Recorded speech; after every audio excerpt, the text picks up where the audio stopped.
السلام علیکم۔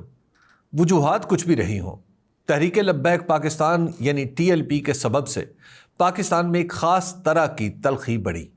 اس کے متوسلین کا طرز عمل حکمت تبلیغ سے دور ہوتا ہوا بدماشی کے نزدیک پہنچ گیا تھا۔ نتیجتاً عالم لوگ بھی مذہب پر بات کرنے کی بجائے خاموشی کو ترجیح دینے لگے۔ اسی جماعت کی وجہ سے ایک مسلمان ملک میں غیر مسلم تو کجا اچھے بھلے مسلمان بھی اپنے ایمان کی صفائیاں دینے پر مجبور ہو گئے۔ ایک خوف کی فضا آج بھی ہے کہ نہ جانے کب کوئی کسی پر الزام لگا کر اس کی زندگی اجیرن کر دے۔ حد یہ ہے کہ انجینئر محمد علی مرزا جیسا علوم اسلامیہ سے نسبت رکھنے والا شخص بھی توہین کے ایسے مقدمے میں ماخوذ ہو گیا جس کی سزا موت ہو سکتی ہے۔ اس واقعے نے پاکستان میں اتنا خوف پھیلا دیا کہ مذہب پر محض انہی لوگوں کا اجارہ ہو گیا جو آگ لگانے اور سر تن سے جدا کرنے کے نعرے لگاتے تھے۔ پورا سچ یہ ہے کہ ان لوگوں کی طاقت مذہب تھی نہ کوئی دلیل۔ یہ اپنی قوت اسی آسمان سے کشید کرتے تھے جس نے پاکستان کی دھرتی پر طرح طرح کے تجربے کر کے اچھے خاصے ملک کو ایسی دلدل بنا دیا ہے جسے ختم کرنے لگے تو شاید کئی عشرے لگ جائیں۔ اس لیے معاشرے میں TLP والوں کی دہشت دراصل ان کی نہیں تھی بلکہ ان کے پشت پناہوں کی تھی، جن کے ہاتھ میں قانون کا لوہا بھی موم ہو جاتا ہے اور موم فولاد۔ TLP اسی کوزہ گر کا کمال فن تھی جو گلے کوزہ بھی ہے اور کوزہ شکن بھی۔ یہ ماضی کا دہرایا ہوا قصہ ہے کہ مملکت خداداد میں جو کچھ بھی کہا جاتا ہے اس کا ہدف کوزہ ہوتا ہے، کوزہ گر نہیں۔ TLP بھی اپنی حرکتوں کی وجہ سے پاکستان کے ہر سوچنے سمجھنے والے شخص کا ہدف تنقید ہو گئی۔ خود یہ خاکسار کبھی اس جماعت، اس کے خیالات اور اس کے متعلقین سے متفق نہیں رہا۔ اس کے پرجوش کارکنوں کی دیوانگی کے باعث کئی لوگوں کو خیال رہا ہے کہ ان سے نمٹنے کے لیے حکومت کو سختی کرنا پڑے گی۔ آخرکار 13 اکتوبر 2025 کو TLP کے ساتھ مریدکے میں وہ ہو گیا جو بہت سو کی خواہش تھی۔ اس جماعت کے سربراہ سعد رضوی تادم گفتگو منظر عام سے غائب ہیں اور مریدکے کے پولیس آپریشن میں ہونے والی ہلاکتوں کے بارے میں طرح طرح کی باتیں گردش کر رہی ہیں۔ حکومت خاموش ہے اور مریدکے سے ملنے والی کچی پکی اطلاعات دل دہلائی دیتی ہیں۔ اس کے بعد اخبارات مسلسل بتا رہے ہیں کہ TLP کے خلاف کریک ڈاؤن جاری ہے۔ اس سے وابستہ مدارس کی قسمت کا فیصلہ بھی کیا جا رہا ہے اور پنجاب حکومت اس پر پابندی لگانے کی سفارش بھی کر چکی۔ مختصر یہ کہ کوزہ گر نے کوزہ شکن بننے کا فیصلہ کر لیا ہے۔ TLP کے ساتھ جو کچھ ہو رہا ہے کیا درست ہے؟ یہ سوال اگلے روز چند پڑھے لکھے اصحاب کی مجلس میں زیر بحث آ گیا۔ جن لوگوں کی بات ہو رہی ہے ان میں سے ایک بھی نہیں جو صاحب رائے نہ ہو۔ دستور سے ان کی وابستگی بھی شک و شبہ سے بالاتر ہے، مگر ان سب کی متفقہ رائے تھی کہ TLP جو کچھ کر رہی تھی اس کا یہی علاج تھا، سو جو ہوا ٹھیک ہوا۔ میں نے ان کے سامنے بار بار عرض کی کہ سوال یہ نہیں ہے کہ TLP جو کر رہی تھی وہ غلط ہے یا ٹھیک ہے۔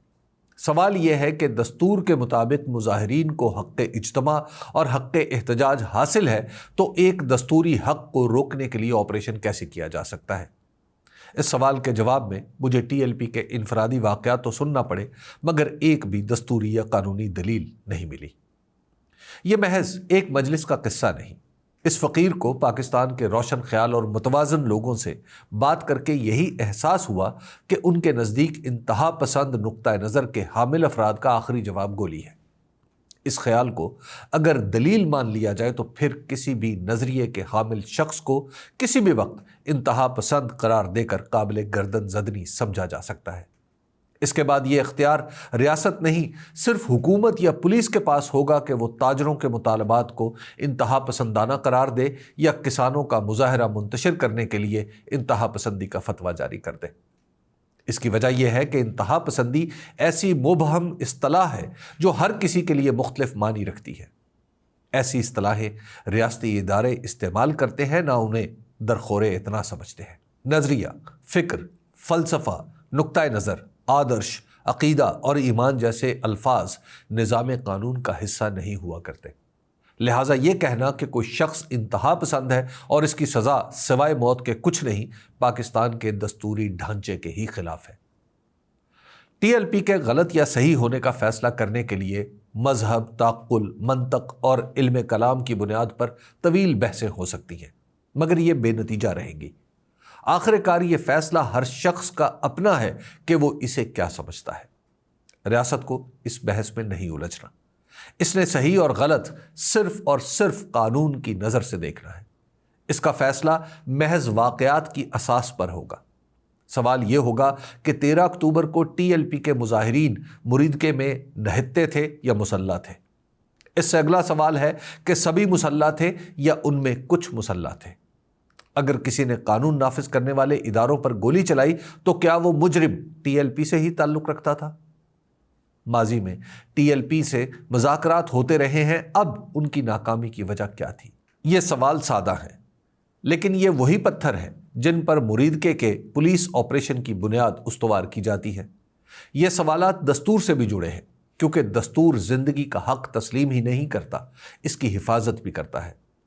اسی لیے مریدکے میں ہونے والے پولیس آپریشن میں ایک شخص بھی اپنی جان سے گیا ہے تو اس کا حساب ہونا چاہیے۔ انسان محض مردم شماری کے اعداد نہیں ہوتے، ملکوں، ریاستوں اور تہذیبوں کے امین ہوتے ہیں۔ اسی لیے ایک روایت میں انسانی جان کی حرمت کعبہ کی حرمت سے زیادہ کہی گئی ہے۔ زندگی کے آغاز سے ہی قانون و دستور انسانوں کا وظیفہ رہے ہیں۔ انسانی زندگی کے ان بنیادی ارکان سے وابستگی کا امتحان اسی وقت ہوتا ہے جب دشمن یا مخالف سے ہونے والا سلوک قانون سے ہٹا ہوا ہو۔ اپنے لیے قانون کے مطابق سلوک کا تقاضا کرنا دنیا کا آسان ترین کام ہے۔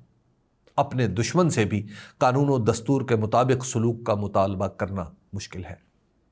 ٹی ایل پی لاکھ بری سہی، اس کی تعمیر میں ہزاروں خرابیاں مضمر سہی، لیکن یہ پاکستان اور پاکستانیوں کی تنظیم ہے۔ اس سے اتفاق کرنے والے بھی پاکستانی ہیں اور اس سے اختلاف کرنے والے بھی۔ اس کے ساتھ دستور کے مطابق ہی سلوک ہونا چاہیے۔ ان میں سے کسی کی جان گئی ہے تو اس کا جرم سامنے آنا چاہیے، کسی کو سزا دینی ہے تو عدالت میں دی جائے۔ قصہ زمین برسر زمین نمٹانے کا طریقہ کار لوگوں کو اپنا نہیں بناتا، دور کرتا ہے۔ یاد رہے کہ دستور طاقتور کے لیے پابندی ہے اور کمزور کے لیے آزادی۔ ٹی ایل پی کو دستور کے تابع مان کر اسے باقاعدہ سیاسی جماعت تسلیم کر کے انتخابی نشان دیا گیا تھا۔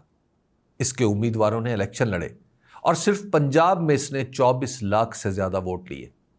اس لیے اب بھی ان کے ساتھ وہی سلوک ہونا چاہیے جو دستور کہتا ہے۔ ان سے تعلق رکھنے والے ہر فرد کے حقوق وہی ہونے چاہیے جو دستور میں درج ہے۔ انہیں اتنی ہی سزا ملنی چاہیے جتنا ان کا جرم ہے۔ اس وقت ٹی ایل پی کے لیے دستور کے مطابق سلوک کی آواز اٹھانا شاید کسی کو اچھا نہ لگے، مگر اپنے مخالف کے ساتھ بھی دستور کے مطابق سلوک کا مطالبہ شرف جمہوریت ہے۔ وما علینا الا البلاغ۔